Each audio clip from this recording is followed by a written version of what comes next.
जय हिंद दोस्तों, मैं सेबी पंजीकृत सलाहकार नहीं हूं भाई। रिजल्ट आ चुका है आईटीसी का।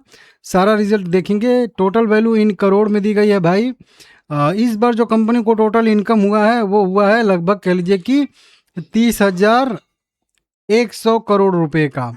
वहीं पे पिछले क्वार्टर में 23,800 करोड़ रुपए का था। वहीं पे इसके सेम क्वार्टर की बात करेंगे तो 24,400 करोड़ रुपए का था। तो यहाँ से सीधा सीधा दिख रहा है हम लोगों को कि साल दर साल बेसिस पे भी और क्यू एन क्यू बेसिस पे, दोनों बेसिस पे अगर देखेंगे तो लगभग 25% के आसपास की ग्रोथ देखने के लिए मिल रही है इनकम में। खर्चा की बात करेंगे तो खर्चा भी 24,800 करोड़ आया है। पिछले क्वार्टर में 16,700 करोड़ था और इसके सेम क्वार्टर में भी 16,400 करोड़ रुपए के आसपास का था।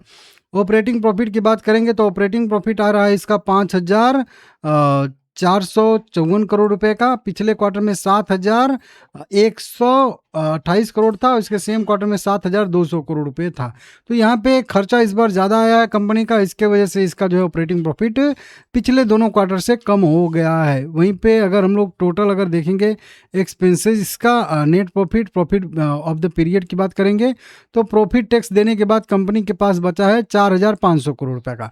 पिछले क्वार्टर में 5,343 करोड़ था, सेम क्वार्टर में भी 5,470 करोड़ था। तो अगर देखेंगे तो खर्चा ज़्यादा आने की वजह से मार्जिन इसका घट गया है। तो मार्जिन घटने की वजह से इसका जो है नेट प्रॉफिट कम आया है। तो रिजल्ट कुल मिला के कह लीजिए कि रेवेन्यू बेसिस पे बढ़िया है, लेकिन नेट प्रॉफिट बेसिस पे बहुत ही कम आया है। 3 रुपये 51 पैसे अर्निंग पर शेयर है। पिछले क्वार्टर में 4 रुपये 19 पैसे और 4 रुपये 30 पैसे इसका था। तो रिजल्ट वीक आया है। डिविडेंड अभी नहीं दे रही है क्योंकि अभी मई जून में डिविडेंड दिया था कंपनी ने। आगे डिविडेंड देगी तो आप लोगों को बताऊंगा। लाइक कर लीजिए।